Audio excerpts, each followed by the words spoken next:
All right, welcome back to JD's playoff preview. I've ditched Uncle Tab for these YouTube shorts where I'm going to walk you through the first round series of the NHL Playoffs.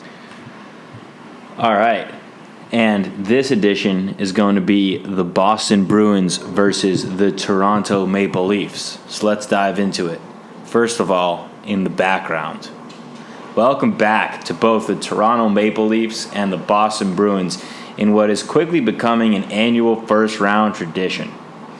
This rematch is one that we have been looking forward to since the beginning of 2019's calendar year. However, enter Johnny Pajamas, a new star in this series that wasn't here for last season. And this is going to be our certified Get Your Popcorn Ready series for round one. You have elite offensive talent on both ends, goaltenders who can be hot and cold, lead power plays with each team in the top 10% in the NHL. This series seems to me like one where we can have one game be 6-4 and the next be 1-0. And I'd be shocked if it wasn't an absolute war, and can't see it being any shorter than 6 games. This is what playoff hockey is all about, folks. Two teams that don't like each other with a ton of talent going at it in the first round. Anyone can win. I have to think this is the kind of situation Gary Bettman and the NHL office had been hoping for when they put these types of playoff series together. Can these two teams deliver another absolute classic playoff series? I think so. I'm hoping it's 7 games, overtime in the 7th game to decide this one. Now, let's move on to the Bruins' keys here. The Bruins' key is going to be their gap control. The Leafs are one of the most dangerous teams in transition. They have a ton of talent up front. Anytime you see the Leafs start to get their transition game going, they can be absolutely lethal. The Bruins are going to need to make sure during both breakout and neutral zone resets that they get center low support. If the Bruins are able to break out of their zone crisply, they'll spend a lot of time in the other team's zone. And we know that with the Leafs defense, that could be a big problem for the Maple Leafs as well. All right, let's focus on the Bruins X Factor. Who's going to be the Bruins X Factor, you ask? Oh, Charlie McAvoy. Can Charlie finally establish himself as the number one defenseman for this team? With Chara on the back end of his career, a lot of responsibility will fall on number 73 to play minutes and important minutes.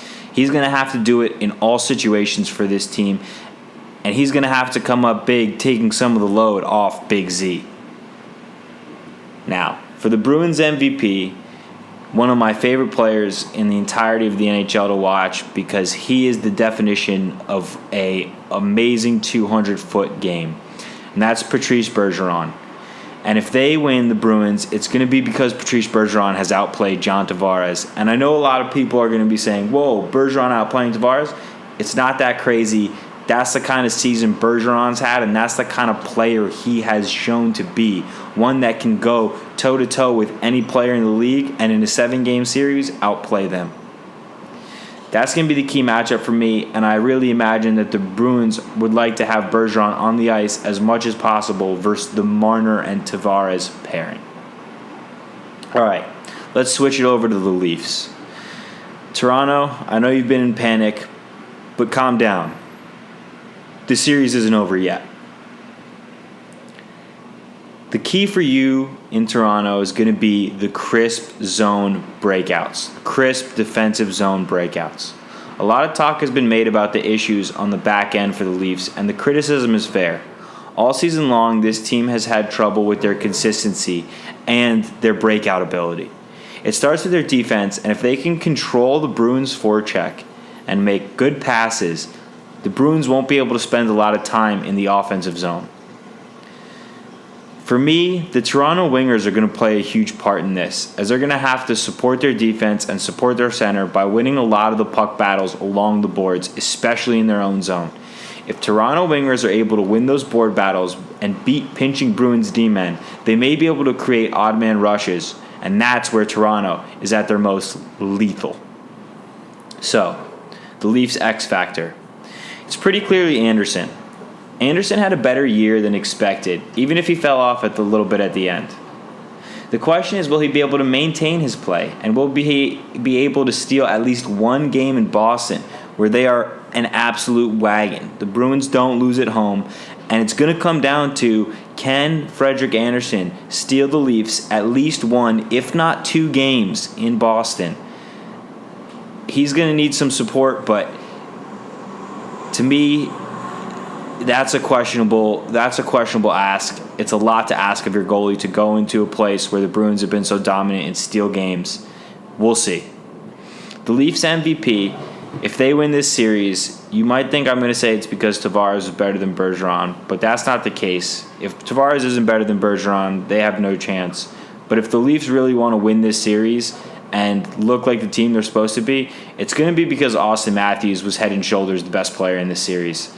Last year, he had a disappointing playoff performance, and that probably left a bad taste in his mouth as well as the fans in Toronto. With his big new contract comes big new expectations. He needs to carry this team.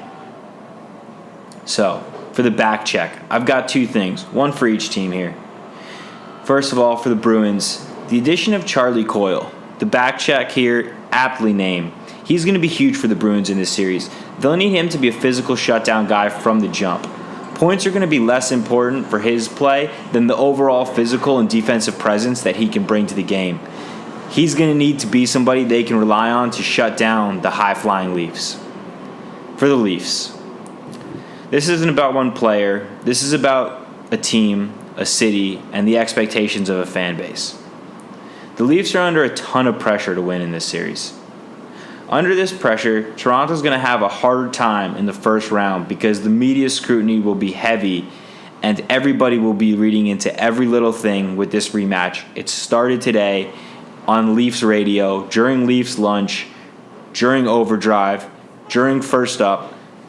That's all people in Toronto are talking about. That being said, if they can find a way to grind through this series, that pressure then turns into a positive, and it turns into a character trait of toughness. And I think the Leafs will set themselves up for a deep playoff run.